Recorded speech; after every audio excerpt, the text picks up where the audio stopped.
What would you trade to save the only person who ever truly loved you? I used to think the answer was anything. Then I learned it meant everything. The rain had been tapping against the bookstore windows for hours. It sounded like fingers, impatient, relentless, wanting in. I stood behind the counter, staring at the same sentence in the same book I'd read 5 times now. I wasn't reading. I was waiting. Waiting for a knock on the door, a phone call, a miracle. What I got was a man in a tailored coat stepping out of a black car, parking across the street, and walking toward me like he already owned everything. He didn't even knock. He simply pushed the door open and let the wind announce him. Ethan Blackwood. Tall, sharp, not handsome in a warm way. Handsome like winter, beautiful from a distance and deadly up close. His presence made the shop feel suddenly too small. Or maybe I just felt smaller. You said you'd think about it, he said, skipping. Pleasantries. Well? I didn't answer him right away. I reached for the switch behind the counter and turned off the radio. Billie Holiday fell silent mid-note. Then I said, "My father isn't just sick, he's disappearing. Every day, a little more, of him fades. And I'm the only one left to remember who he was." Ethan didn't blink. "And without intervention, you'll lose this property. So will he. This store is all we have. It's also sitting on a historic district that I need full legal access to before my next phase of development." He paused. "You marry me, Claire. I'll protect the estate. You and your father stay. On paper, the assets merge. No lawsuits. No delays." There it was. Again. The same offer he'd made in that conference room 10 days ago. But this time, it was personal, not business, not anymore.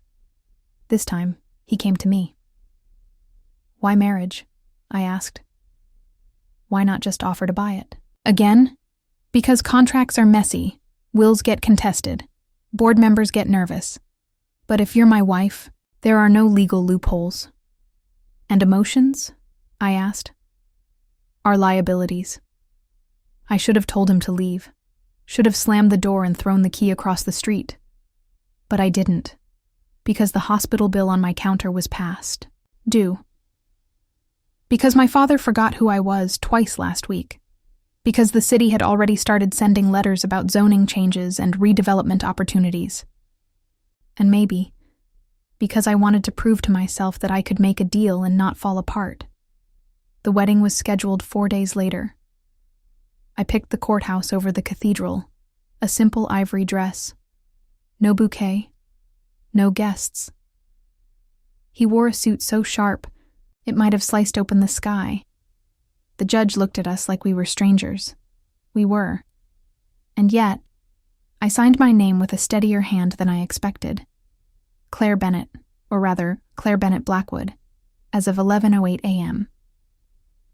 The car ride back was silent. I looked out the window, watching Seattle blur past in shades of gray and glass. Ethan finally spoke when we pulled up to the tower where he lived, or, more accurately, ruled. "I had my legal team draw up the boundaries of our agreement," he said, pulling a folder from the armrest. "You'll find the usual clauses. Separate living spaces. Public appearances as needed. No romantic expectations, of course." "Of course," I echoed. He handed it to me like it was a menu. My fingers touched his for half a second. His were cold. I wondered if he ever let anyone warm him. The elevator to the penthouse barely made a sound as it rose. The walls were glass. The furniture, minimalist, expensive, joyless. He gestured to the hallway. "Your room is the second on the right. Mine is at the end. Try not to enter it without knocking." "Wouldn't dream of it," I said. He turned away like he was done with me. But I wasn't done. Not yet. "Why me?" I asked. He paused. His jaw clenched before he replied. "Because you were the only one stubborn enough not to sell. The only one with something to protect. Then he disappeared behind a door I wasn't supposed to open. That night, I lay on pristine sheets in a room that wasn't mine, in a house that wasn't home, married to a man who didn't believe in love. But I wasn't broken. I was watching. Learning. Waiting. Because what Ethan Blackwood didn't know was that when you try to turn a woman into a pawn, she just might learn to play the game better than you ever could. What would you do in Claire's place? Would you marry a man who sees you as leverage, if it meant saving your father's life? Drop your thoughts in the comments. The penthouse was cathedral quiet, not the kind that soothes you, the kind that tells you to walk softer, speak less, and never touch anything unless you can afford to replace it. Marble floors, cold lighting, furniture arranged like exhibits, impressive, impersonal, untouchable.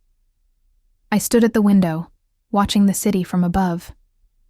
Seattle pulsed below in traffic and fog, alive in a way this place wasn't. Behind me, Ethan's voice was even, rehearsed. The contract is legally binding for 24 months. He laid out the terms like law, which, technically, they were. No physical intimacy, no emotional obligation, public appearances when required. My image stays intact. Your family remains protected. He didn't sit down. He didn't offer tea. He didn't ask if I understood. He assumed I would comply. Because I had no choice. I took the folder from him, read through the pages. Everything was written in language that sterilized reality. Marital cooperation. Residence clause. Non-interference in business matters. It was like being handed a script for a play I hadn't auditioned for. I'd like to keep running the bookstore, I said. He raised an eyebrow. Of course. It serves the image. You're the local girl who married the cold billionaire. Sentimental, but strategic. He meant it as a compliment. I heard it as a warning. I'll be there most days. He nodded. Fine. I'll have a driver assigned to you. Security, too. I don't need security. That's not up for debate. There it was, the first wall, already built. Later that evening, a housekeeper named Nina showed me to my quarters. That's what she called it. Like I was checking into a hotel, not a marriage. The room was stunning. Soft gray walls, floor-to-ceiling bookshelves, a view of the Puget Sound. And yet it felt hollow, like it had been decorated by someone who knew color theory, but nothing about comfort. I stood by the bed and stared at the sealed envelope resting on the pillow. Note, typed. Claire, I'll be away most of this week on business. Feel free to make yourself comfortable. E. That was it. No welcome. No, call me if you need anything. Just instructions like a tenant agreement. I left the note unopened and walked barefoot across the hardwood floor, absorbing how perfectly empty the place was. No family photos, no clutter, no life. That night, I slept with the lamp on. 3 days passed. I returned to the bookstore. The air smelled like paper and cinnamon. Familiar, grounding. The regulars came and went. I didn't tell them anything had changed, because honestly, nothing had. I wasn't a wife. I was a placeholder. Ethan hadn't called, not even a text. Only a brief email from his assistant. Mr. Blackwood will return Sunday evening. Please, be ready for a joint appearance at the Foundation Gala. I read it twice, then deleted it. Sunday arrived too fast. At 5 p.m., a black dress appeared on my bed, wrapped in tissue paper. Tailored, elegant, expensive, no note. But I knew it was from him. By 7 p.m., I was dressed, silent in the back seat of the car, next to a man who looked like he belonged on the cover of Forbes, and made me feel like I was tagging along as background noise. Smile, he said, as we stepped out into the lights. Mean it? I asked. His jaw clenched, but he didn't respond. The gala was a blur of handshakes, camera flashes, and glass clinking. Ethan spoke in low, efficient tones to board members and investors. He touched my back twice, brief, possessive, like staking a claim, not offering comfort. I smiled. I nodded. I stood 2 inches behind him, like the good prop I was supposed to be. But inside, something stirred. It wasn't rage. Not yet. It was recognition. I saw the man I had married, or rather the shell of him. Flawless suit, flawless lie. People didn't love Ethan Blackwood.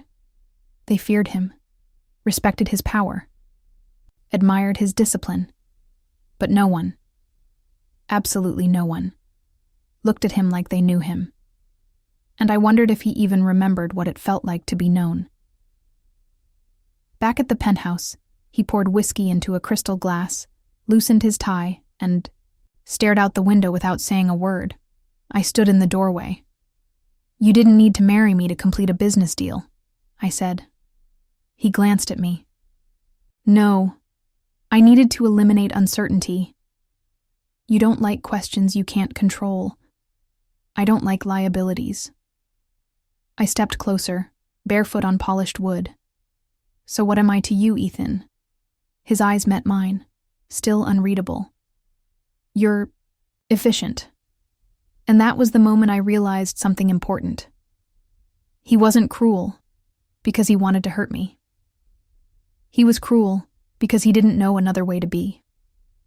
That night, I didn't sleep with the lamp on. I left the room in darkness and told myself, he built this prison, but I'll decide who gets the key. Would you be able to live under someone else's rules, even if they saved your world in the process? Let me know in the comments. And do you think Ethan's coldness is protectiveness or punishment? The dress wasn't meant to be red. It was supposed to be navy, conservative, invisible, something that said I belong beside him without actually being noticed. But when I pulled it off the rack, I paused. The red one was satin, fitted, unapologetic, and for the first time since this whole farce began, I felt the flicker of something close to defiance. I chose the red. The Blackwood Foundation Gala was held in the rooftop ballroom of the Alden Hotel, one of those places that made everyone feel poor, even the rich. From the moment we arrived, Ethan was swarmed by board members, donors, and high society leeches in tuxedos. His hand found the small of my back in a gesture that read, "Stand here, look pleasant, say nothing." But the moment he saw me in the dress, he blinked. Just once. Quick. But I saw it, and so did everyone else. He didn't comment as we stepped into the spotlight, didn't compliment, didn't criticize. He just adjusted his cufflinks and gave a thin-lipped nod to the chairman of the board. "Mrs. Blackwood," the chairman said, offering his hand. "We've heard so much about you." "Good things, I hope," I replied, smiling politely. Behind the man's shoulder, I saw Ethan glance at me. A flicker of something. Tension? Approval? Contempt? I couldn't tell, but I knew it wasn't nothing. The room buzzed with wealth and thinly veiled competition. Laughter that didn't reach the eyes. Toasts that tasted like poison if you listened too closely. I excused myself from Ethan's side halfway through the evening and walked toward the bar. Not to drink, to breathe. The satin of the dress clung to my skin like a second declaration. "I'm not playing quiet anymore."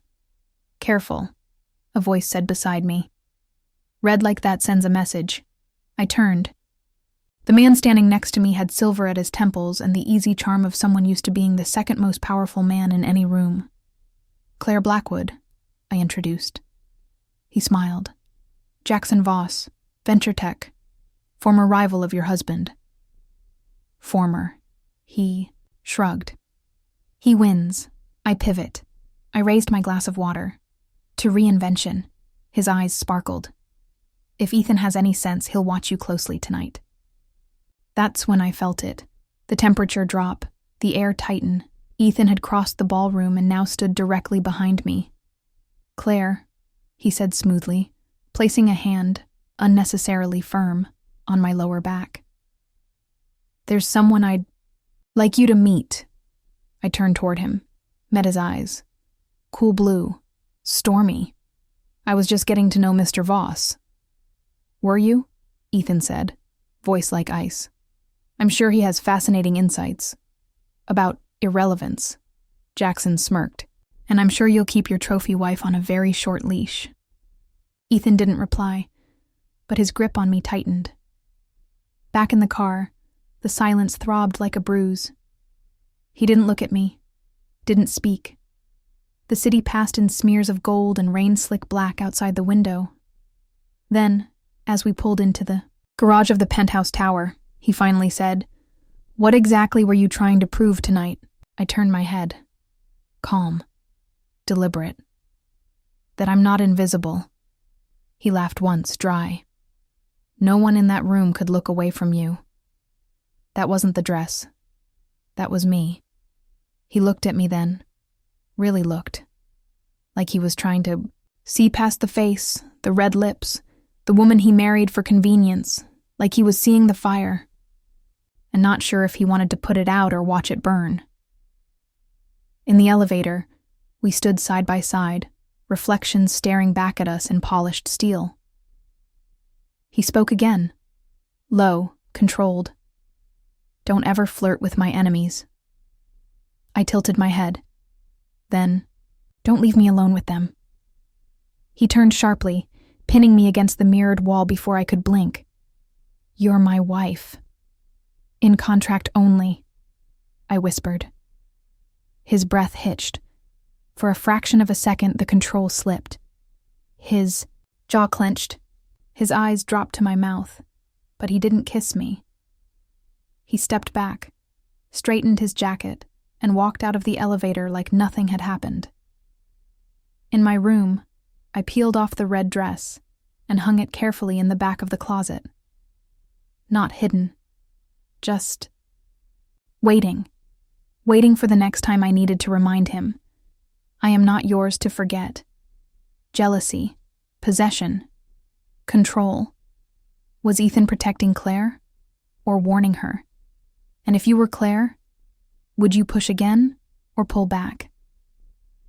The day after the gala, Ethan disappeared. No note, no message, just gone. I didn't ask. I didn't call. I went back to the bookstore and resumed my quiet rebellion, dusting shelves, restocking poetry, listening to Nina Simone on vinyl until the world blurred into soft jazz and survival. 3 days passed before I saw him again. When he walked through the door that evening, he looked like someone who'd just been in a fight. Not physically, but the kind that happens behind closed doors and boardroom glass. His tie was missing. His sleeves were rolled up. There was a shadow of stubble on. His jaw and his eyes. God, his eyes looked like they hadn't slept. I was on the couch reading. I didn't get up. He stood in the entryway, staring at me like I was supposed to greet him, like we were normal. "I canceled the luncheon with the tech council," he said finally. I looked up. "Why?"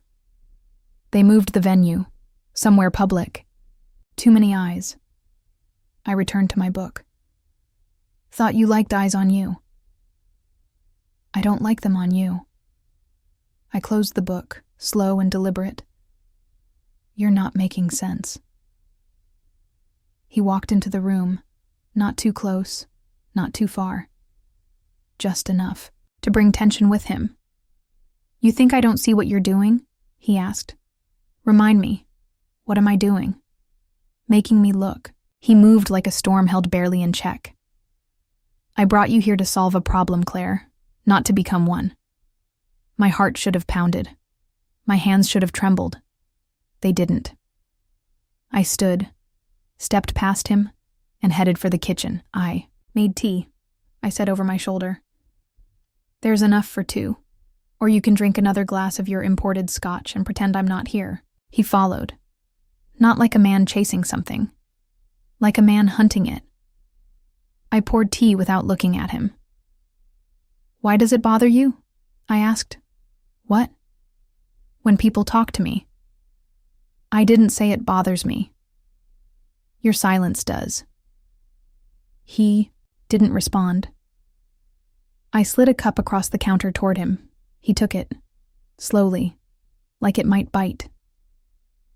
We sat across from each other in that designer kitchen, two people dressed in silence, surrounded by marble and expensive emptiness. I used to think cold men were the safest, I said finally, that you couldn't get hurt if the other person didn't care. He studied me. And now? Now I think cold men burn worst of all. That night, I passed his office to find the door ajar. I paused. Inside, Ethan sat at his desk, tie now gone entirely, shirt unbuttoned at the collar.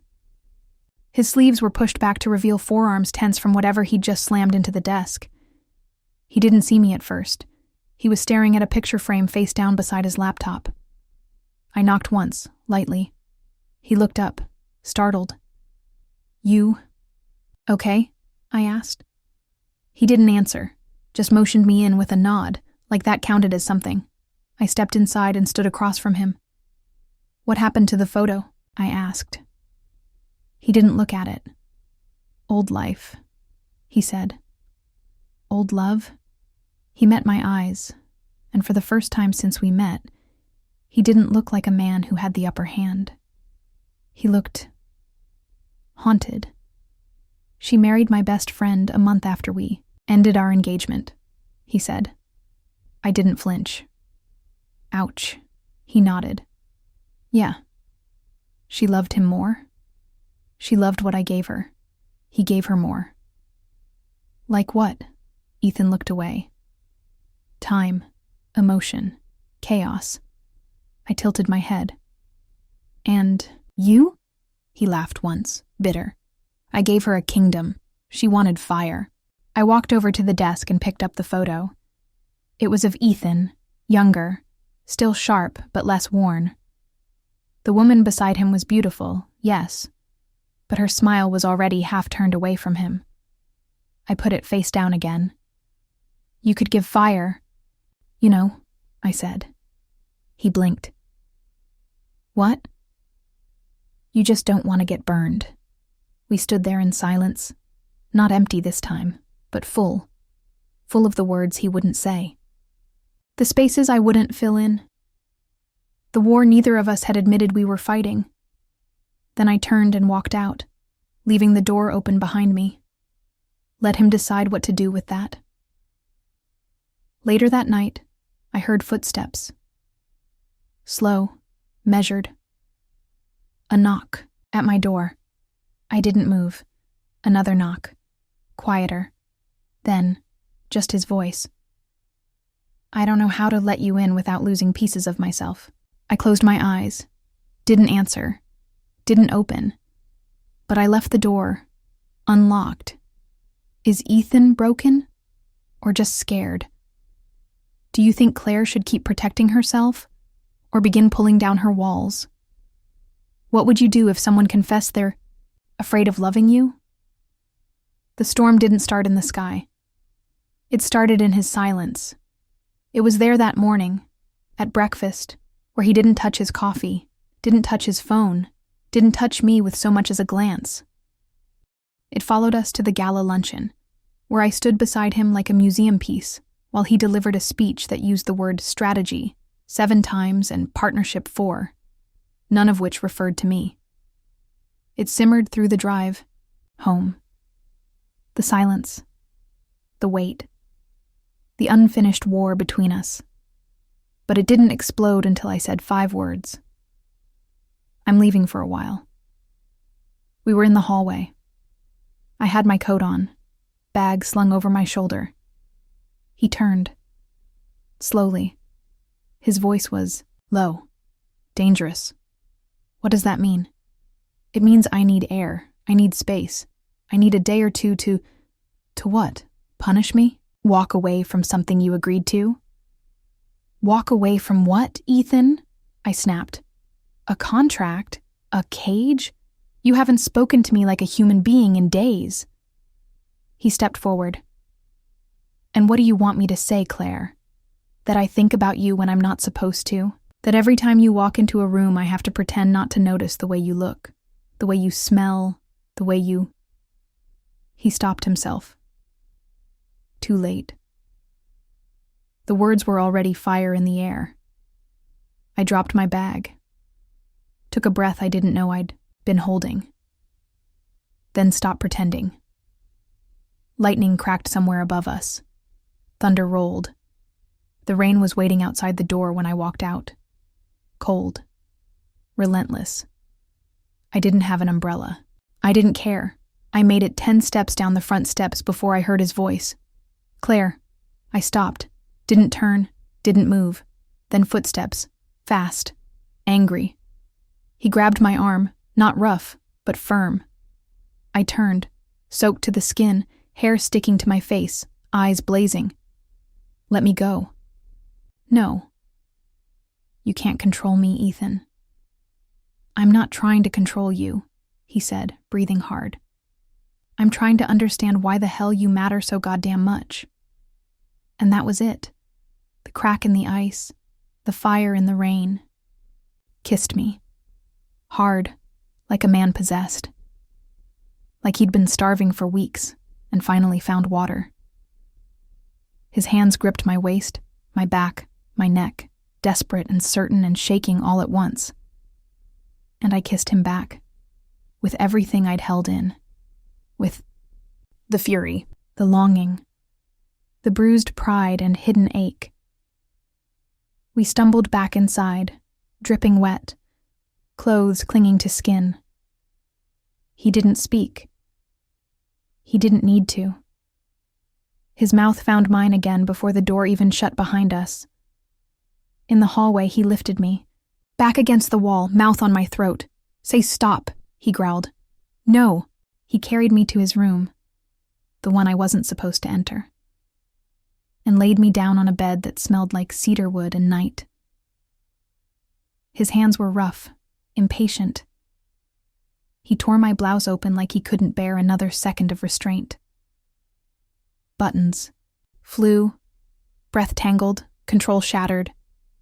I unbuckled his belt, fingers trembling, not from fear, but from adrenaline, from power, from finally making the man who never bent. "Break." He pressed his forehead to mine, breathing hard. "I'm not gentle. I'm not asking you to be." And then he was inside me, hot, deep, demanding. My name left his lips like a confession. Claire. And I gasped his like it was the only truth I knew. He moved with purpose. Not choreographed, not polite, but real. Hands in my hair, lips on my collarbone, bodies colliding like war and worship. It wasn't soft, it wasn't sweet.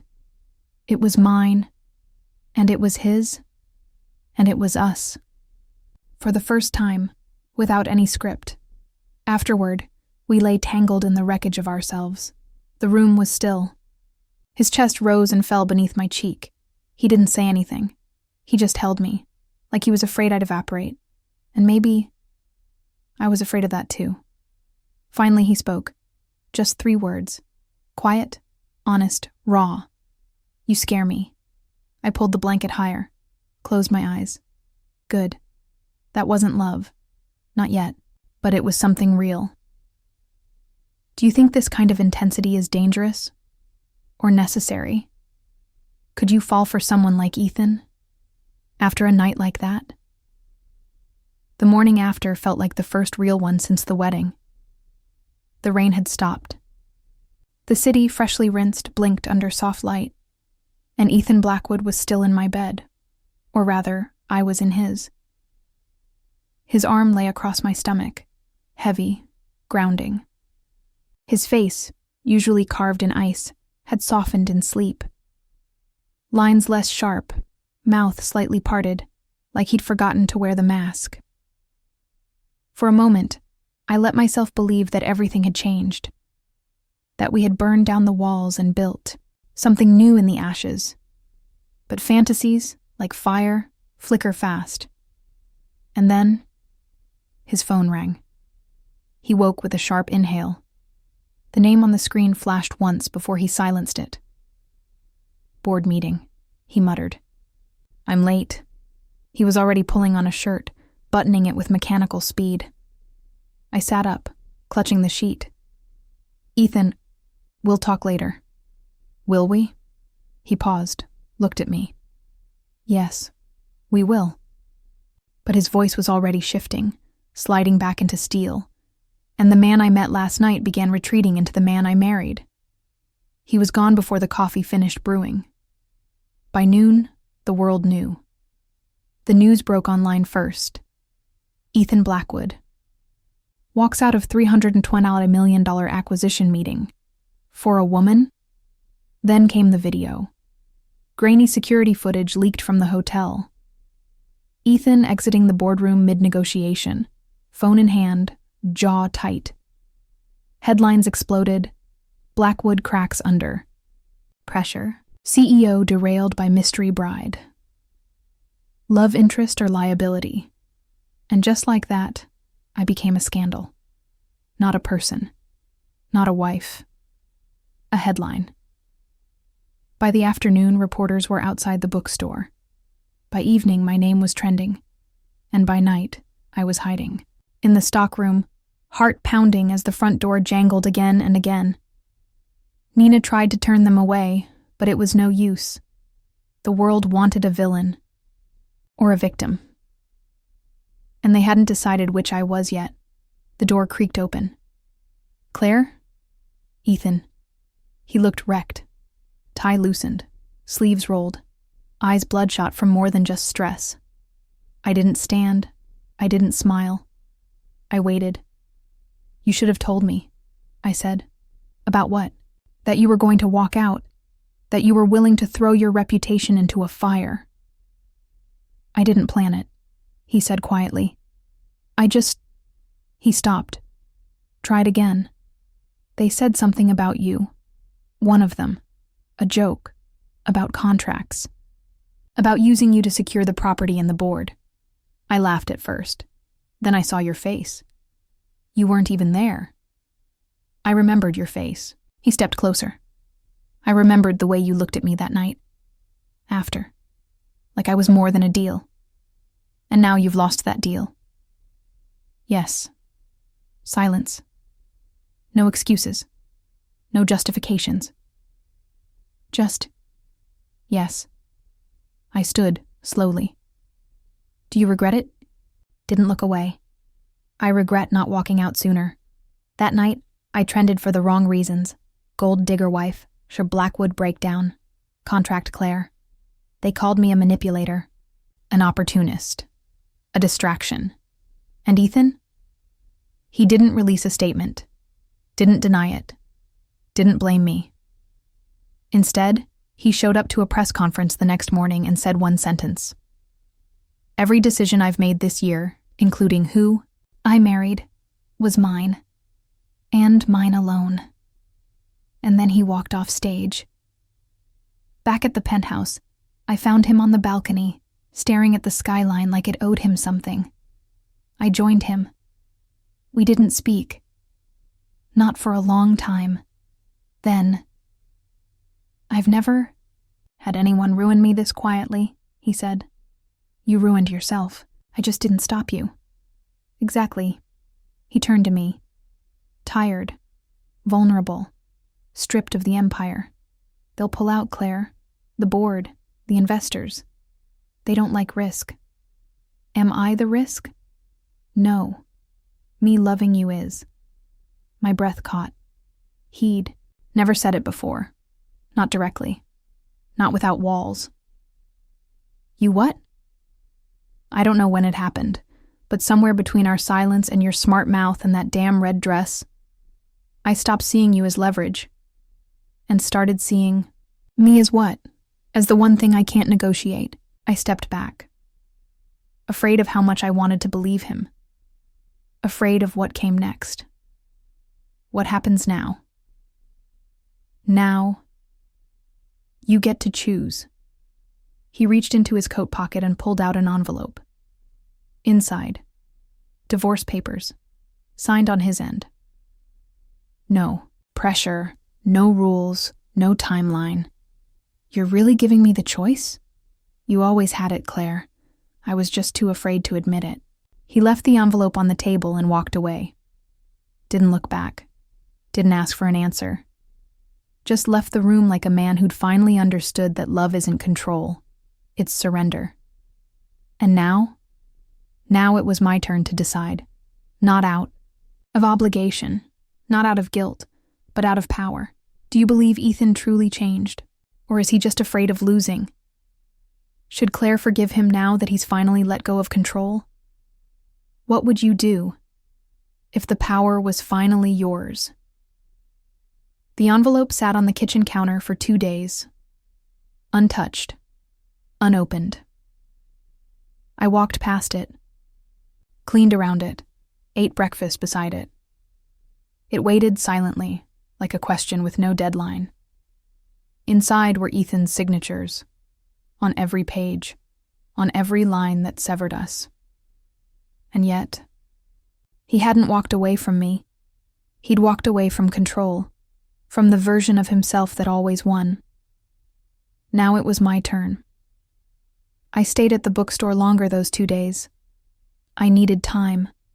Not because I didn't know what I felt, but because I needed to trust that what I felt wasn't just reaction, or need, or proximity. He had ruined himself, yes, but he hadn't done it for applause. He'd done it for me, and that meant something. But what it meant for us, I still didn't know. Nina brought me tea on the second night. She didn't ask about the papers, or Ethan, or the headlines that had finally started to fade. Instead, she said something simple. Power isn't just about making choices, Miss Claire. It's about living with the ones you don't undo. Then she walked out, and I knew what I had to do. The next morning, I left the penthouse, not in anger, not in secrecy, just in silence. I returned to my childhood home, what was left of it, now renovated into a memory, the bookstore below, the apartment above. I stood in the doorway of the second floor for a long time, breathing in dust and echoes, and I wrote him a letter. Ethan, you asked what happens now. You gave me the choice. I'm taking it. I'm choosing space. Not to punish you, but to remember who I am outside of you. For so long, I've been reacting, surviving, burning quietly in corners no one looked at. But I want to be seen, not just noticed. And if what we have is real, it will survive this pause. If you come back to me, come not as a man who needs to fix something. Come as a man who finally sees what was never broken. Claire. I left the letter. On his desk, no envelope. No signature, just truth. A week passed, then 2. The media moved on. A newer scandal, a fresher fall. Blackwood Ventures lost a few deals, gained some sympathy, and Ethan, according to a brief email from Nina, hadn't left the penthouse. He was still there, still waiting, not chasing, not demanding, just holding space. It was the most loving thing he'd ever done. On the 15th day, I found myself unlocking the front door of the Velvet Spine, with a latte in one hand, and absolutely no plan in the other. That's when I saw him. Not in a suit, not in armor, just jeans, a soft gray sweater.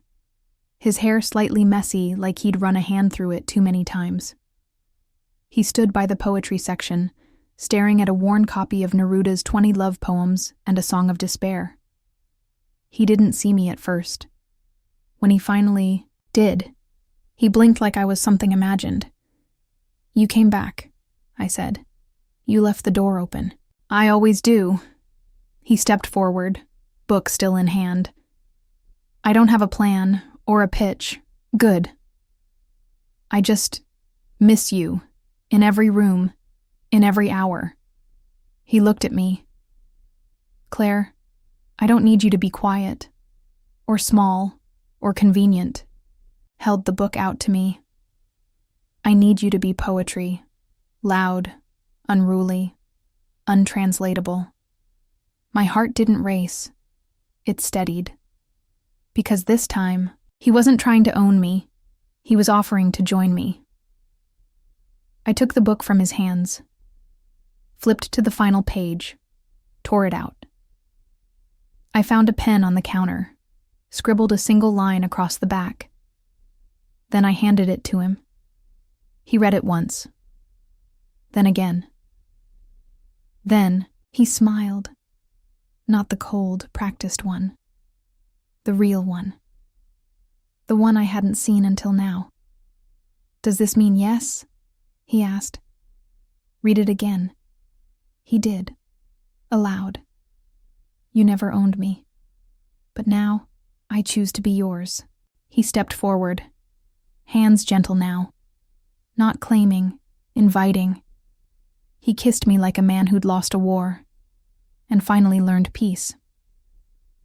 That night, we sat on the bookstore floor, legs tangled between first editions and late sunlight. We didn't talk about the past. We didn't talk about the future. We just were two people, two stories, one ending, rewritten. Do you believe real love gives space or holds tight? Did Claire do the right thing by walking away first and letting Ethan choose her again? Have you ever been brave enough to pause love, to protect yourself? There was no ceremony, no press release, no new contract to sign. Just a quiet Saturday morning, 2 cups of coffee, and the sound of Ethan's heartbeat beneath my cheek as we sat on the floor of the bookstore, watching the dust glow in the early light. He'd stayed that night. Not as a man crashing into my world, but as a man asking if there was space in it for him. And there was. Not because I needed him, but because I wanted him. That's the difference between ownership and love. Want is free. A week later, we moved the rest of my things out of the penthouse. I kept 3 books, a blanket, 1 photograph. Everything else stayed behind, including the silence that once held us hostage. Ethan didn't return to Blackwood Ventures. Not really.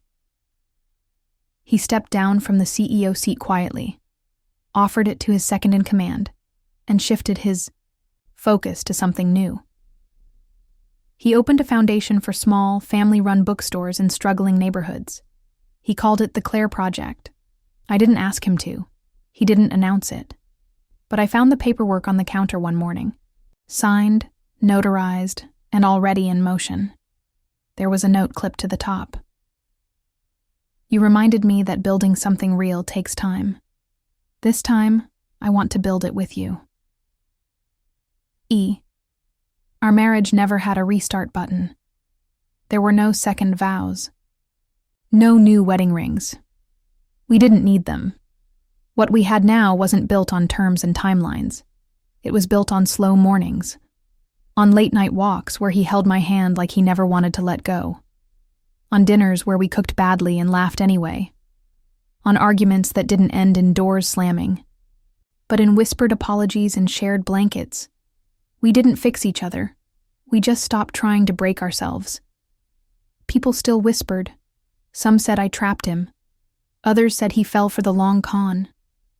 But most stopped talking eventually, because they couldn't argue with what they saw. Ethan, wiping down bookstore windows on a Sunday morning. Ethan, pressing a kiss to my temple before unlocking the shop. Ethan, carrying boxes of used poetry donations like they were rare treasure. One evening, I caught him alone in the back of the shop, reorganizing a stack of translated novels. He didn't notice I was watching. His brow furrowed in focus. His hands careful, reverent, the same hands that once clutched power like a weapon now treated paper, like it might fall apart if touched too hard. That's when I knew. He had stopped fighting the world and started loving it, one page at a time. Later, that night, curled together on the couch, I turned to him. "You know, you never really said the words." He looked at me. "Which words?" "The ones people say when they mean it." "I've said a lot of things to you, but not those." He was quiet for a long moment. Then he sat up, reached into his pocket, and pulled out a folded page. Worn. Familiar. The same one I'd torn from Naruto weeks ago. "You wrote this," he said, "but you never read it aloud." He handed it to me. I unfolded it, smiled. "You never owned me. But now, I choose to be yours." I met his eyes. "Still true?" "Every day," I said. Leaned in, brushed his lips against mine, then whispered, "I love you." Not as a question, not as a test, as a promise. I kissed him back. "I know. I love you too. But don't expect this to be easy." "I don't want easy," he said. "What do you want?" He smiled. "I want complicated, messy, honest. I want the bookstore when it rains. I want you in my arms when nothing makes sense. I want everything we weren't supposed to have." And he meant it. Not like a man desperate to keep me, but like a man finally unafraid to belong to someone else. The bookstore stayed open. We added a poetry corner. We adopted a rescue dog that hated rain, but loved Ethan. And every night, when the lights dimmed and the world quieted, we fell asleep knowing one thing. Not every love story starts with love. Some start with fear, with contracts, with walls so high they scrape the sky. But when they fall, when you choose someone not because you have to, not because you're expected to, but because you've seen every broken piece of them and still say yes, that's when the love lasts. Not forever by accident, but forever on purpose. Real love doesn't take prisoners. It waits. It listens. It offers a key, then waits for you to open the door. So what about you? Would you choose someone who once tried to own you, if they finally learned to set you free? Because love isn't just what we feel. It's what we choose. You might be wondering how a woman like Claire ended up in a marriage that began as a contract, and how a man like Ethan, who built empires with iron and silence, learned to open his chest and let someone live inside it. The truth is, this story isn't just fiction, it's reflection. We all know people like Claire. Maybe we are Claire. Someone who grew up being the strong one, the quiet one, the hold-it-all-together type. The daughter who sacrifices, the partner who adapts, the woman who's told she's enough, only when she's convenient. And we've met Ethans too. Maybe we've even dated them. Men who confuse control with safety, who love in logic, but fear in silence, who don't know how to ask for connection, without framing it as a deal. But here's the thing. Every love story has a contract. Sometimes it's spoken. Sometimes it's written in glances. Sometimes it's made of expectations we never agreed to, but still live under. You do this. I'll do that. You stay quiet. I'll stay in control. You don't leave. I won't have to change. But real love renegotiates. Over time. With growth. With honesty, what the contract bride shows us isn't just a fantasy romance between a bookstore girl and a billionaire. It's a mirror. It asks, what happens when we stop being what others need and become who we truly are? What if love doesn't save us, but frees us to save ourselves? You are not responsible for keeping someone else's armor on, and no one is allowed to love you only on their terms. In a healthy relationship, you don't earn freedom through suffering. You are free first. Then you choose to stay. Not because you have to, but because you want to. Just like Claire did. You might not marry a billionaire, but maybe you've stayed in a relationship that felt like a contract. Maybe you've silenced your needs because someone else provided. Maybe you've been scared to ask for more. Love, touch, truth, because you didn't want to seem difficult. And maybe, just maybe, you've waited for someone to choose you without needing to control you first. That's not fantasy. That's human. Claire walked away first, not to break him, but to find herself. And because she did, Ethan had the chance to love her freely, not fearfully. And when he did, they began again, this time, with no contracts left on the table. Have you ever stayed in a love that started with imbalance? Have you ever feared leaving? Not because you didn't want to, but because you didn't know who you'd be without it. What would it look like if your next relationship was based on choice, not need? You don't need to be perfect to be loved.